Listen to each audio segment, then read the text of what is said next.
Hello, and welcome to the Say It Out Loud podcast.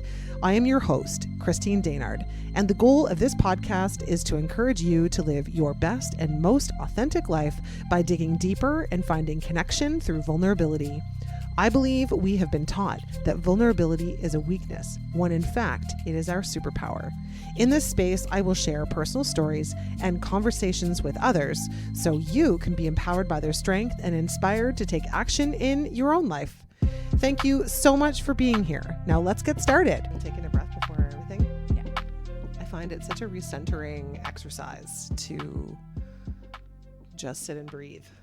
Especially if you're moving like from one task to the other. I think we're like so busy, like, okay, this and this and this and this. But it's like, if at the end of the day you're feeling like super frazzled, then you can one of the things you can implement is like this breath thing, right? Where it's like literally, because I was thinking when we were sitting there, we were like, woo! And then I was like, okay.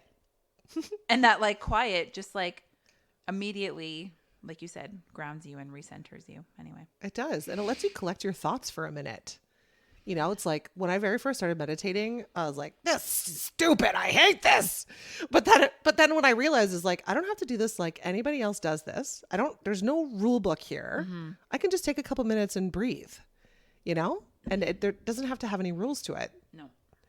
So here we are chatting away, and I haven't even introduced our guest and haven't even talked about the fact that we're on a podcast. Did you know I was already recording? I was like, I think we're recording, but we're just going to talk. It's good. It's good. So what's so funny, and I'm just checking to be sure, like, let's do like a little check. Andrea, check. Do a little check. Yes. Okay, beautiful. I'm just making sure that both of our sound is coming through accordingly and as it should, because the last time you and I sat down to try to chat on the chat, what was that word? Chat on the podcast. It sounded like we were in a tin can down my hallway because I didn't have the settings right on my little recorder. But today I have them right. Yeah, you like whipped that up today. You're like, boom, boom, boom. Okay, ready? Let's go. I'm like, look at this. You're like a seasoned podcaster now. Well, I don't know about that. I still screw it up from time to time. But so is being a human. And so for anyone who's listening right now, I'm sitting here around Sunshine Island in the kitchen here in Wellesley in Ontario, for anybody who's not here in the area and who knows that. And I'm sitting here chatting with Andrea Mondoux. And for those who don't know, Andrea is one of the co-hosts for the upcoming Bloom event that we're doing in March. I'm dancing. You can't see it. Although one day, so much dancing. Yes, there's going to be so much dancing. And one day I will have a video podcast. I swear. I really am aiming for that one day. It's on the wish list. Anyways, in the future. So, and of course, Andrea is also many, many things. Balance Bliss helps women with so many things, basically just like self-love and, you know, kind of removing that whole diet culture. Well, just like rewriting the stories that like we have been sold and told by society for so long. And it definitely did stem from like my own feeling of, you know, needing to look a certain way. And then when I looked that certain way, I didn't like feel the way that I thought I would. And then I learned a lot of stuff and, you know, lived life and grew and am still living life and learning and growing, for the record. But it's like, you know, this whole idea that we can like actually just kind of shift the way that we thought we were supposed to live, and wellness being included in that. So I just like help people rewrite the stories that go on inside of our heads so we can just like be who we want to be and be happy, or like just get so much bliss, like achieve balance. Okay. So people have like conflicting feelings about the word balance, because some people are like, can you ever really achieve balance? And like balance is like something that's like unattainable. But for me, like when I created the term like balance and bliss, I was like, okay, not everything is always going to be in balance at once, and there's going to be like ebbs and flows. But I think that when you're in the balance of your life, you understand those ebbs and flows, and you can kind of flow with those ebbs and flows and not like be so hard on yourself if you're having a bad day, or like expect yourself to show up perfectly in every situation all the time. And when you can achieve that kind of balance, right? When you can allow that pendulum to swing and stay in like balance, it's my own interpretation maybe, then is when you can achieve more bliss. And so those are like the two things that, like you said, I do a lot of things, and I fucking do a lot of things. But at the core of everything that I do is it's like, if you can achieve more balance, then that's going to lead to you feeling more bliss. Well, and ultimately like cutting yourself some slack. like acknowledging the fact that you're a human being who is not perfect. Just by the fact that we're human, we're not perfect. Yeah. Right. So it's like, but again, due to culture, we have this idea that we have to be perfect all the time, blah, blah, blah, blah, blah. Like, it's kind of ridiculous. And if things are hard. So I just did this post on Instagram. I tried to throw my I was like, let's see how this is gonna go. I tried to throw my phone across the room because sometimes I find when we have too much technology, like this gets interrupted. So I'm like, I'll just get rid of some technology. I'll just toss my phone across the room. I'm going to get rid of yours too. I will throw yours though. More politely. Oh, thank you. Appreciate it. So what I was saying was that I just made this post on Instagram yesterday and I was inspired by a spin instructor. So if you follow Christine on Instagram, you'll see she came to spin with me recently. For I my almost birthday. died. You did so good though. But the instructors at Spin Co are like really focused on like the community and like your mental health and your overall well-being. So oftentimes when you're spinning and riding, they're giving you inspirational messages, which I just eat every single one of them up. But the other day, the instructor said, it's when you're doing something that feels hard or feels challenging, it's not because you can't do it. It's because you're actually doing it. And so I think we often get that confused, like in our life. I went on this tangent because you were talking about perfectionism. I think we often get confused that like, if we try and do something, especially if it's something new or if it's something that's like unknown to us and it's challenging, because if you've never done it before, of course it's going to be challenging. Or if you don't do it all the time, or even if you do it all the time, sometimes it's still going to be challenging when you're going through those ebbs and flows of life. And we think like, okay, this is hard, so I can't do this. Let's throw in the towel, or let's, let's take this and like internalize it and make it like this, that there's something wrong with me or whatever it is. But like, if something feels hard, it's not because you can't do it, but it's because you're actually doing it. And I just like thought that was a really cool, I made a whole post about it because I thought it was like such a good message for like, just to remember that like things are going to be hard and there's nothing wrong with things being hard and you don't have to be perfect. I love that. It's because you're doing it. And honestly, I mean, life is hard even if you're not doing it. Yeah. Right. Even if you're not like going after change or whatever, but like the reality is like, it's like choose your hard, right? So it's like choose your hard to become the better version of yourself, to like heal the wounds that have been sitting in your heart for a long time. Like, to like do some of that work is hard. Yeah. Doing the physical thing to like, be in better like physical state / feel better mental health, like all these things, anything that we're doing, we're making change or like for the better of us is work. So it's like choose your hard. You can also sit in the muck and not make any progress. You can just sit there and do nothing and never make a step forward because you're afraid of, again, failure. You're afraid of like, it not being what you expect it to be. But like, how is that a way to live? Right. It's like, but we choose our hard. Well, and I also think that like, if things are hard or maybe we're like going through like a hard season, sometimes we want it to like, we want to implement something and then we want that thing to be the thing that like changes it really quickly. And we want to be like, okay, out of this and like on to the next thing. But also like everything is a process. And, as we're moving through some of the hard stuff, that for the record, also, if you've like moved through hard stuff, and you think that you've like faced that hard thing, there's a chance that as you grow and evolve and you have new life experiences, that those things are going to come up again. Let me give you an example. So I've recently gone like full headfirst 2 feet into entrepreneurship. And one of the things that you lose when you let go of like working for somebody else is benefits usually, right? So I applied for personal benefits, like, Manulife, Sun Life. They give you like personal benefits that you can like pay into every month and then have access to, which we need for our family. Cause I like to get massages and take care of myself in that way. I'm missing my massages. Anyway, total sidebar. But going back to like the work is always going to happen because you're still always living and having human experiences. So I applied for life insurance or health insurance. And went through the process, filled out the application, just like a basic application. It was actually less like invasive than I thought it was going to be. Like I assumed there'd be a nurse coming out to the house, like similar with life insurance, but they didn't. They just like ask you questions. And then based on things that you answer, they might send you like a follow-up form that you have to complete. And then you sit and you wait for your offer. So I finally get the offer in the mail from this company. And I see that it's like, you have been approved. However, here is our counter offer. So when I did our application process, it was like, here's what you can expect to spend in a month on your benefits. And I was like, that seems pretty reasonable. So I get our counter offer back, and my husband's fully approved. My kids are fully approved. But me, because of my weight, they actually said that I was going to have to pay an extra $35 a month because I'm considered at risk. According to them, I know. I have been battling with this still. And I'm not allowed to, I have zero coverage for anything that's like weight management related. So as a human, right, I've worked through all my shit. Oh my God, I'm getting emotional, but that's the way it goes. I was like, fuck you. Yeah. Sorry. Like, honestly. Yeah. And I actually called them.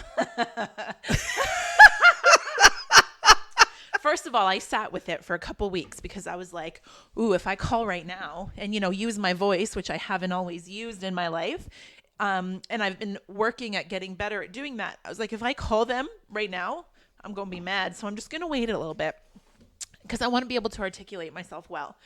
So I called them and I said, hey, I'm just following up on this like counter offer that I received.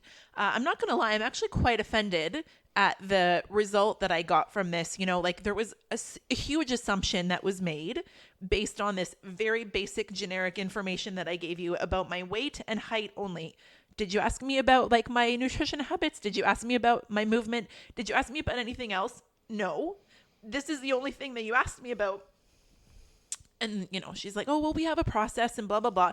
And I understand, right? This is why like stigma still exists so much for people who are like, don't have the societal norm body.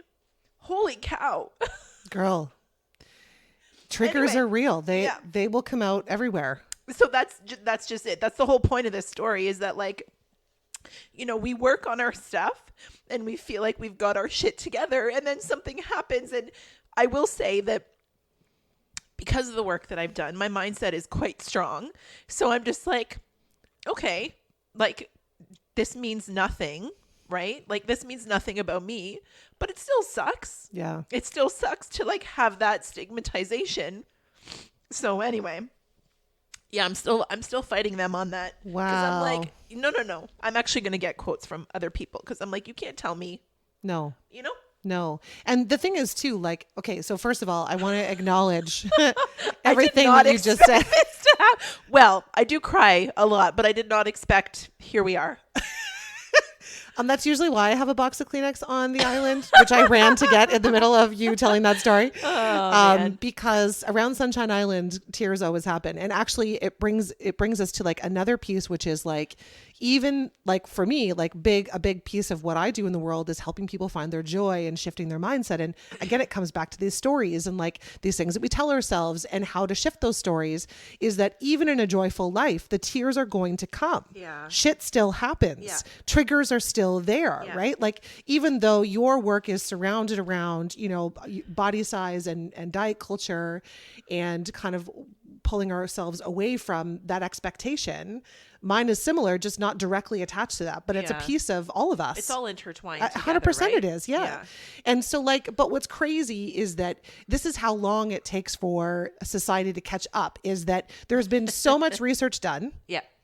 In that if you fuel your body with good foods, whole foods, and you move your body, and you take care of your mental wellness, that the likelihood of you being a health risk is dramatically reduced. Yeah. And I was actually listening to a book. It was about burnout. I actually think the book is called Burnout. It's written by two sisters. Oh. And of course I can't think of the title or the names of them. And actually I think they're hard to pronounce. So I'll post it in the show notes later. But I remember reading that book or listening. I listened to audiobooks, but I was listening to that book and they were saying that actually they cannot connect the dots between obesity or different weight categories and health concern. That it is all about how we treat ourselves and that we don't all come in a similar package, right? Like we all have different. That's exactly what I was going to say is that like, sorry to cut you off, but that this is like part of a lot of the conversations that I have with people and with clients is that like, there are so many different variations of bodies and genetics. And like, some people have to work, you'll sometimes hear people say like, oh, I have to work so hard to stay X size because this is a size that I want to be. And it comes so naturally for other people. And it's because our physiological makeup is so different and we're all like so varied. So why are we still siloing people and stigmatizing people for one versus the other. Anyway. But that also brings us to really when we talked about having this conversation today, what we were going to talk about kind of exactly that, which is that how is there still an expectation that we are a certain way, that there is one way to do something, that there is one way to look, that there is one way to dress, that there is one way to respond. Like there's this one way. Yeah. And it's like, we all have this idea that we're not doing it right. Yeah. Right. And we often don't use our voices because we've been silent so many times because I remember, and I tell this story often, is that, I remember like being in school and teacher would say, okay, blah, blah, blah, here's the question. And I'd put up my hand and I'd answer the question. And the teacher would be like, no, Christine, you're wrong. And then someone else would put their hand up and they would give the textbook response. And I'd be like, but hold on a second. That's just what I said. They were like, no, that's not what you said. This is the correct answer. And I'm like, but it's the same thing. I'm saying the same thing, but in a different way. And so from experiences like that in childhood, which I'm sure anybody listening, or even you as I are talking right now, can think of things and experiences that happened in our childhood that told us that we were wrong about the way that we were doing something, right? Whether it was a parent, whether it was another kid, whether it was another adult when you got a job, like what? Well, even like we make observations, right? As we're like growing up as like children and young adults in the world, we're making observations about the world around us. And we're observing like which behaviors, which people, which attire, like whatever it is, how people are responding to those individuals based on the way that they're showing up. And so then we take that information and then we look at how we are, and then we like make a determination even based on that, whether like we're good enough or we're not, or like whether we should be more like this or less like this. And I know that one of the things that even in like the four of us for Bloom that we like often talk about is that like each of us come to the table with really different and unique styles and ways of doing things and different strengths. And I don't know about you. Well, actually I do know about you. So we're the same in this, is that like, you know, historically I've shown up in like friendship groups or certain situations and I've like almost tried to like mold myself to like kind of be how other people in the room are, because I felt a little bit of like discomfort about being like who I really was, or like the things that I were good at or were like really nerdy. Like I'm really fucking organized and like almost like, anyway, I'm really organized and that's a really strong skill of mine. Or like I'm very sensitive. I cry everywhere. And you know, I for the longest time perceived that as weakness of like, I can't, you know, I'm not strong enough to like hold myself together in certain situations. Anyway, we've spent so long looking outside for validation on how we should look, and then we kind of tweak ourselves, and then somewhere along the way we like lose who we are, or we like push down or like don't show up as our true authentic self. And you know, I'm pretty fortunate that, you know, I'm 36 right now, and I would say in the last 5 years, so maybe since I turned 30, is really when I've started to understand and like really kind of work towards leaning into like just being me. And when I can be just myself, the people who are going to embrace that, like accept that, like want that to be around, those are the people that like you want to spend your time with. And those are the people that are like worth because everybody's time is precious, and like those are the people that are like worth investing your time in and spending time with. And then like the more that you build that like inner strength of like, okay, this is who I am. Yeah, I'm a crier. Maybe it's a superpower. How could that be a superpower? Well, it means I'm really connected to my emotions and I feel things really deeply, and like not everybody's able to do that. Like everything. And we're kind of like bringing this conversation back to like the whole idea of like mindset, is that like everything in your life is around like your mindset and just like how you perceive the things that you're going through, and leaning into just like being who you are. And how often we, you know, through the trajectory of my life, like there were many times where I held myself back, didn't use my voice, or used my voice in a way that was like not super confident, like making a joke. I mean, I'm clearly a little bit funny, and I make, like jokes about things, and like I have fun with things, because that's like, it's like the happy side of life, right? Like I love to like make things light, right? Because Yeah. the world is pretty fucking dark. Yeah. So I like to make it light, but it's like, oh my God, I completely lost the train of thought that I was on. Perimenopause brain sucks sometimes is all I have to say. But ultimately, like I've gone through those periods of my life where I held myself back and didn't say what I really felt, or like would make jokes about things, or say it in like a different voice because that's how I was more comfortable saying it, right? Not that I use that voice. I actually don't know where that voice came from, but It's a new one. right. But I would say things in a way like that were not necessarily true or fully aligned with me, but I was trying to get my point out, but I didn't really know how to do that because I was uncomfortable using my voice. Right. And like to your point, I think the longer we live on this planet, as we go through becoming more wise and we're growing and we're maturing, like we start recognizing these little things in ourselves, but it takes a long time to like unglue ourselves from what we had grown up believing about ourselves, what we grew up thinking about other people around us, what we grew up believing, right? We talk about this a lot, right? Yeah. And, I felt like it was a really important discussion for us to even have. And I love how it's just organically happening in this conversation. We didn't even really start it in this way. Yeah. But that, it is okay to be who you are. And no matter if the people around you are not showing up for you, then you need to find new people. Yeah. And the really unfortunate thing too is that like some people will go through their entire lives, like they will be on their deathbed still feeling really stuck to those stories that they've held on to if they haven't put themselves in situations where they're around people or they're consuming information that like give them the thought otherwise. Like I can assume everybody who's listening to your show is like interested in being more authentic and like interested in growing and learning. I almost just like interchange those words, growing and learning to like evolve themselves because maybe they saw somebody else in their circle doing it, or maybe they stumbled upon this show and really liked what they heard, or maybe, they knew you and they were really attracted to your energy. And then like, as you've kind of grown and shifted your messaging, they're like, oh, it's like, these are all like conversations that give people permission to like look for something different. Well, you see what's possible through other people. Yeah. And if you have never been like subjected to that, then you might live your entire life like just believing all of those stories. And like, what a shame, like what a shame to not feel so like one of the things that I decided to do this year, I think I've shared this with you. I made like, so when I had my podcast at the end of last year, I did like an episode on what am I leaving behind in 2022? And, when is this coming out? Probably in the next few weeks. Perfect. So we're getting close to the end of the year again. So maybe like this is something that if you're listening, like you can file this away to like, I could do this too. But I did a little bit of a journaling and I had a conversation around what am I leaving behind in 2022? Because oftentimes we're like creating all of these resolutions and all of these intentions. And it's like, I want to change it. Like I want to do all these things, but like also a lot of us are holding on to things or like doing things that aren't really serving us as much anymore. So one of the things that I decided that I was leaving in 2022 was chasing people and like really putting my energy into certain situations, friendships, relationships that actually weren't serving me well.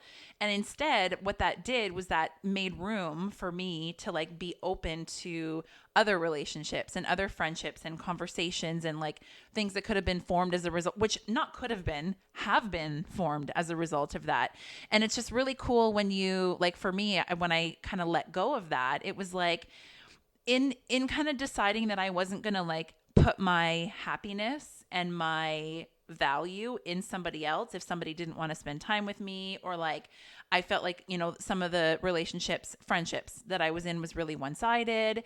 And like, and I know you've had conversations about this like on the podcast and stuff before, but like in real time, it's insane how freeing that was and how I shifted like who I decided to say yes to, or like what I was actually, and I guess part of that is maybe boundaries that I've like implemented as a result of that. But like when you decide to make a shift, all of these like other things may trickle as a result of that. And you don't know, like people think like, oh, a year, and in the grand scheme of time, a year is not that long, right?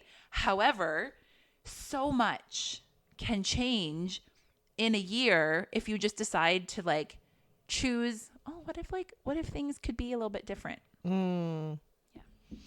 Yeah, it's incredible when we, really do just give ourselves this little window, an opportunity to try something and do something different than we have been doing, like you say, like sort of like shifting some of those patterns that aren't serving us. I talk a lot about in our community about following your energy, right? So it's like, if there's no other indicator to you, if you're really not sure and you haven't really been trusting your intuition, like if you feel disconnected from your intuition and you're not sure what's fear, what's intuition, should I be doing this, should I not be doing this, always follow the energy.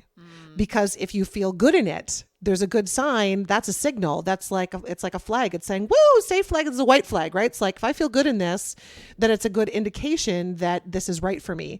If I feel bad in this or feel really nervous in this, and again, nervousness can be something else as well. But generally, when we're following our energy, how we feel with people, how we feel in circumstances and certain environments really is an indicator as to like where we can be putting that energy. Yeah, it's making me think about like the whole idea of like light and heavy, like what in your life feels heavy, things that you're like dreading doing, not looking forward to doing, like you feel unmotivated to do. And sometimes there are things in your life that you have to do that you're not motivated to do, like dishes, I fucking hate dishes. Me too.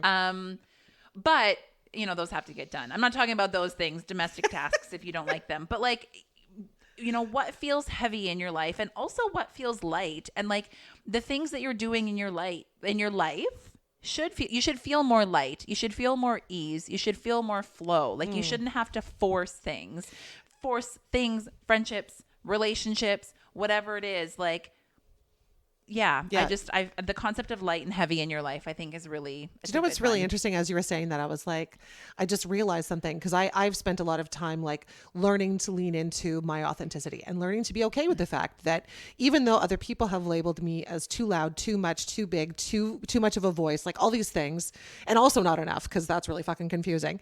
But like throughout that time, I often, even as a very social person, so I knew that my energy was drawn to being with people, right? My energy, I'm a very social person. I'm definitely an extrovert, probably a double extrovert if there's such a thing.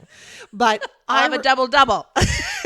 I would often insert myself in situations where I couldn't get too close to people. And if I was in a room with somebody, with like one person or two people, I would worry about what we were going to talk about. It's interesting because I haven't thought about this until just now when it sparked in this conversation, and it would worry. So I would get anxiety about what we're going to talk about. Oh my God, like I don't even know what to talk about with this person, which interestingly enough, if I apply my own theory of energy, my energy was indicating to me that wasn't the right place for me. Right. Mm-hmm. So it's like I was putting myself, and I used to, in my former life or former version of myself, I used to accept friendships with people who maybe were drawn to my energy and wanted to be around me, but then had nothing to offer me. Right. This happened a lot. Yeah. It took me a long time to realize that friendship, love, relationships are a 50-50, 70-30. Like it's a constant ebb and flow.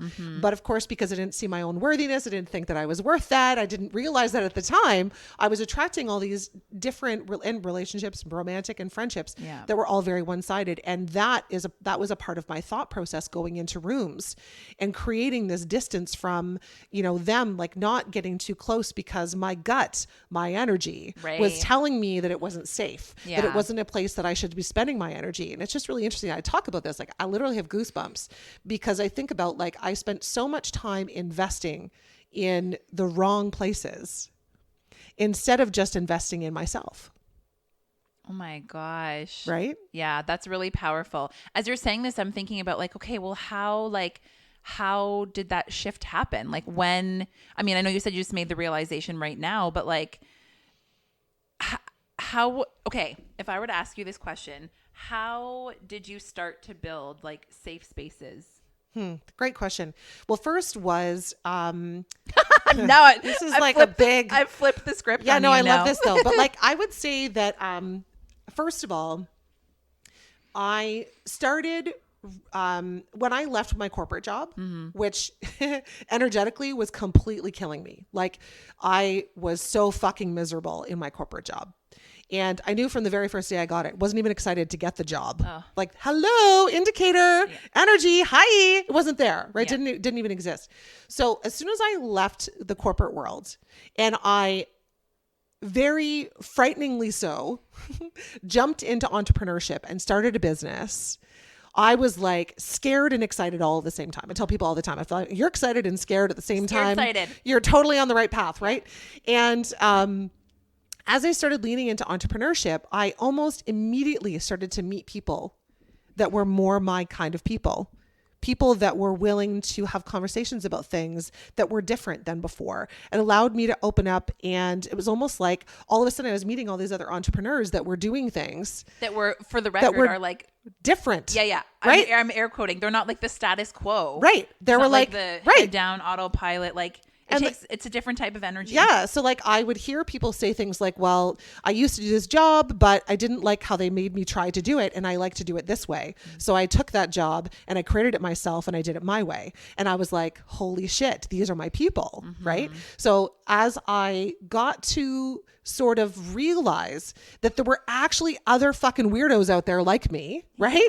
There were other people who didn't like the status quo, who resisted the status quo, who wanted to create something for themselves, often felt like, I could tell you for me, like I often felt like I was in a cage, right? Like I couldn't fully just be who I was. I wasn't accepted. People would always like push me down and I could never really figure it out and why I felt so anxious all the time. And all of a sudden I'm around all these people that are fucking weirdos too. And I was like, this is amazing. For the record, being weird is a term that was created by people who don't understand being different. And I always tell Clara, like, being weird is a good thing. It is a total term of endearment. She harnesses that too. She's like, I'm weird. I'm like, yeah, you are. Yes. Right. And embracing the weird.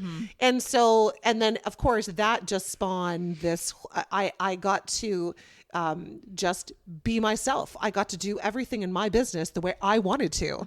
I got to create something I wanted to create without someone saying, you can't do that. It was like, I'm going to do what the fuck I want to do.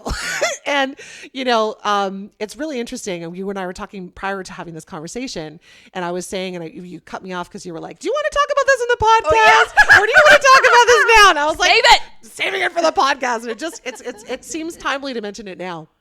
Which is last night in the community. So I the Joy Project community, we meet every Wednesday night for about an hour. And our theme for the month is gratitude. And so last night, first week, we were talking about like, what is gratitude? What does that look like? How can we be more grateful? You know, what is the benefit of being grateful? Like, you know, it sounds like just this term, this whimsical thing, but actually it shifts your mental health. It shifts like your whole perspective. It has you looking for the good, right? So last night was sort of like the follow-up session to that. So like, how has it been going? And so I told the ladies, I was like, you know, it could be good or bad. You may have been really frustrated in finding things to be grateful for. Maybe it made you angry and frustrated and mad. And you were like, fuck this, I can't find anything. Right. Or you're on the opposite side where you're like, oh my God, it was so easy. And I like have all these things to be grateful for. And my life is amazing. Right. You could be on either side. And both are okay. Yeah. And one of the girls started talking up in the group and sharing sort of how she was feeling really frustrated in this. And that was funny because when we started talking about gratitude, it was like, you know, get a gratitude journal or some way to like mark down or write down or say out loud what it is that you're grateful for. And so she's like, so I got this journal and she's like, I consider myself a fairly grateful person. Like I am constantly looking for the good, but she's like, all of a sudden I had to write it in this journal. And she's like, and there were questions and I had to answer. And she's like, it made me really frustrated. And it made it really hard for me to be grateful. And I was like, isn't that interesting? And she's like, so I think there's something wrong with me. And I was like, no, stop right there. There's nothing wrong with you. That is like society's norm of telling you that there's something wrong with you because you're not doing it like everybody else. Yeah. Listen, if that journal is not working for you, throw it the fuck out. Yeah. Give it to somebody else who works that way, right? It's like kind of like how you and I work you're incredibly organized and have things. I envy it. I honestly do. I wish I was a more organized person instead of sometimes feeling like an absolute hot mess. It works so well though, because like you're talking out loud and then I'm like typing and you're like, we should write that down. I'm like, got it. And you're like, oh my God.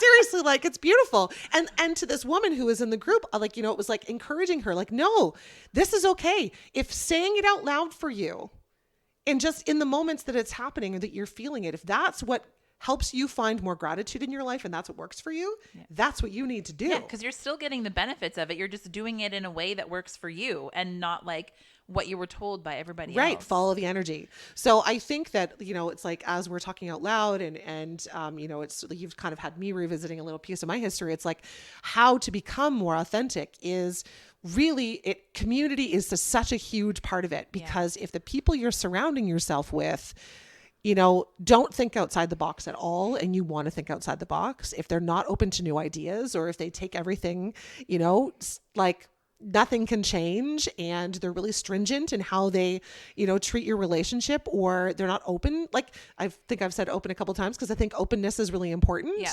And it's vulnerability. Yeah. Vulnerability is huge. Like if you, there were so many times in so many years of my life that I spent in relationships with people where I actually couldn't fully just be who I was. Yeah. Because like you, I was too emotional, or I was, too sensitive, or, I mean, I got gaslit all the time, but didn't make the connection. And then all of a sudden it's like the light bulb goes off, and I hope it's going off for people as they're listening to this. It's like, holy shit, I'm a fucking weirdo too. Right? And most of us are actually weirdos. Yeah.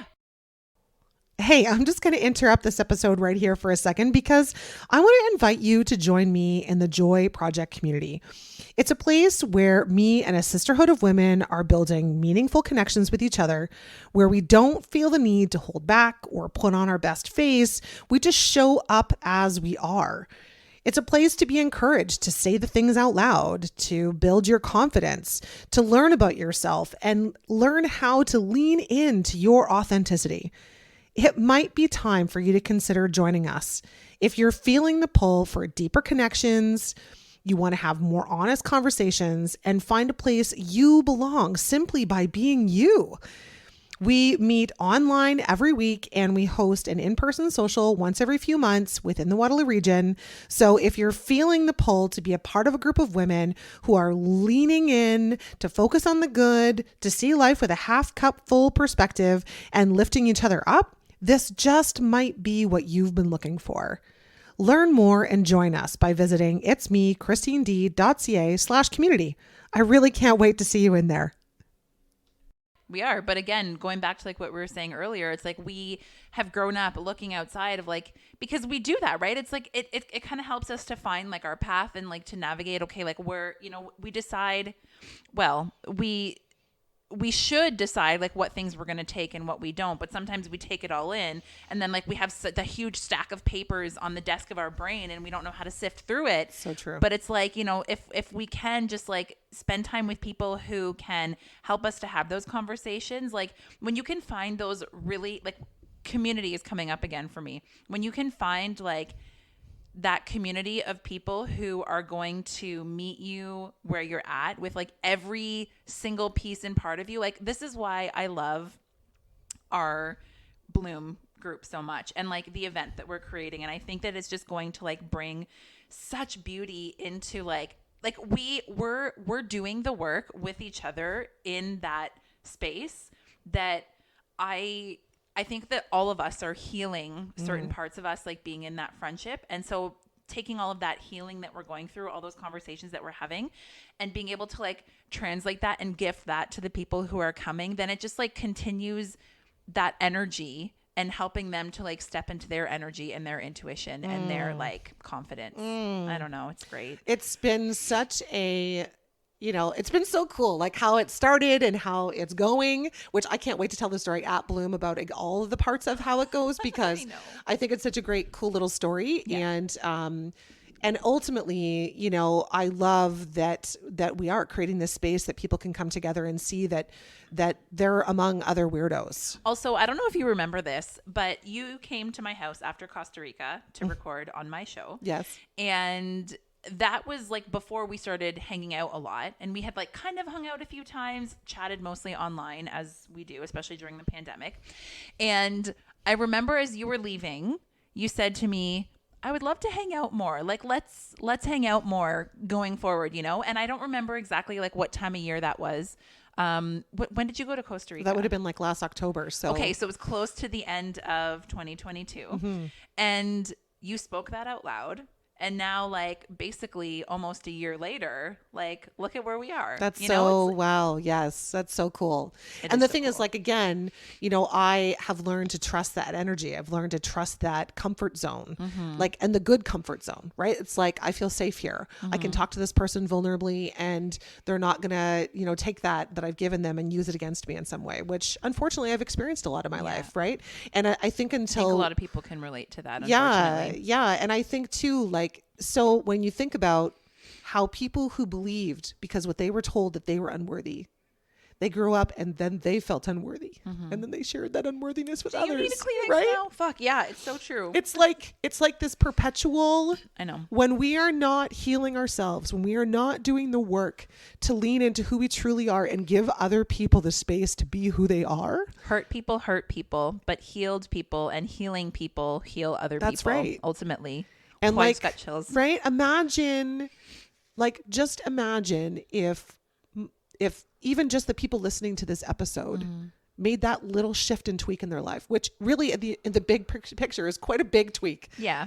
One day at a time though. Right? It's like to be more aware of who we are and allowing ourselves and the people around us to just do and be who they are. You know, it's like the other day when I was walking Oscar, and I talked about this in my stories the other day, where I saw this kid and he was like, it was a rainy, gross fucking day outside. It's like rain's coming down. It's gloomy. I'm like, you know, of course we all think, oh God, this is a shitty day. Right. Yeah.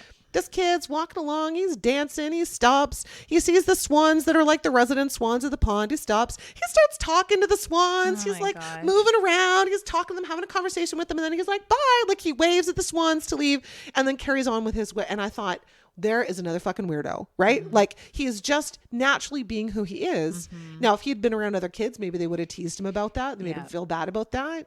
And that's a lot of what we need to shift, right? Like it's okay to be different. It's okay to do something different. And You have to find the people that you can feel safe to act the same way that you would if you were alone. yes. Does that make sense? Yes. Yeah. Makes 100% sense. Yeah. This has been such a great conversation. Yeah, Oh my gosh. who I knew? love, and you know what I love about, it's funny because speaking of being different and doing things differently, I remember when I was planning to do a podcast, initially, and even years ago when I was thinking about doing this podcast or our podcast, I kept looking at what other people were doing. And, you know, I knew that a lot of people would really plan out their episodes and research their people they were interviewing and then have all these lists of questions to ask the people. And like, I was like, the thought of that made me want to be sick. I was like, I know if I put pressure on myself to have to do all this research and create all these questions, that for me, that's not my way. I respond, I engage in conversation, and then it flows and it goes and it just is what it is. And I would rather have real conversations sitting down at fucking Sunshine Island than having these planned, and not to say that the planned thing is wrong. It's just not right for me. Yep. Right. Yep. And so when I accepted that and did a lot of work and then finally came back to this concept of doing a podcast, it was like, no, I'm going to just say it out loud. I'm going to invite people to come unprepared, which makes a lot of people feel really uncomfortable. Like someone who's organized like me. I was like, so what are we going to talk about today? You're like, well, we'll just chat. I'm like, okay, I'm getting better at that. But yeah, anyway. But like in a couple minutes, we're sitting down. All of a sudden I was like, ooh, you know what we should talk about? Blah, this could be like our main topic. And here we are. Yeah. Unscripted, microphone. right? Like doing exactly right. So like, but again, and not that because again, my way doesn't have to be for everyone else, but this is my podcast. So it's like, it makes sense that I would do something that fits me and works how I work, because otherwise it's going to feel like a job. And I don't know about you, but I don't like things that I do to feel like a job. I like, Amen. Right. Yeah. So, I just want to thank you for coming and having a work day with me. This has been so wonderful already, but also having this really open and vulnerable conversation and sharing a big piece of your heart with us. So thank you for that. Can you tell people that are listening where they can find you, and where you are in the world out there? Yes, I can do that. And I just want to thank you for having me and just like creating this space where I can be like really vulnerable and where people can like just feel okay with being themselves. Like I think you model that really well, and it just like invites so much coolness for people. So thank you for that. Aw. Yeah. So me, I'm on the Instagram most of the time also, at the Balance the.balance.bliss. It'll be in the show notes. I'll read that in the show notes. Yeah. Balance Bliss everywhere. And yeah, like, you know, my favorite quote is be the change that you want to see in the world. And one of my like biggest values is like creating impact and like leaving people better than they were like before I had a conversation with them. Even if it's like a short interaction, like if I can just make somebody feel a little bit better, comfortable, whatever it is, I like to do that. So that's what I do in my corner of the internet. And come to Bloom. I'll see you there. I got a big hug for you. And just to note, Bloom is on March 23rd, 2024. Yes. You can get your tickets. It's coming fast, but not too fast because we've got some stuff to plan still. Yeah, it's been a lot. And I'm so looking forward to it. But anyways, on that note, thank you so much for being here and sharing your heart. And for those of you listening, I hope that this landed on you. I imagine many of you it did. And take to heart that being the weirdo is exactly who you're supposed to be. And just to lean into more of who you are and follow that energy. Follow what feels good for you instead of feeling like, you know, you have to do all the things. Just follow what feels right and it'll help to lead you down this path. And one step at a time, right? One step at a time. You got it. So we'll see you again next time. Thanks for being here. Bye. Thank you for listening to this episode. I'd like to invite you to hit the follow button on this podcast so you'll be notified when the next one drops. And if you liked this episode, please leave a review as it will help others to find this message. You can also find me on Instagram and Facebook at It's Me, Christine D. Or if you'd like to connect about being a guest on the show, ask me about group or one-on-one joy and mindset coaching, learn more about the Joy Project community, or consider hiring me for your next speaking engagement, please visit itsmechristined.ca. Thank you again, and I'll see you next time.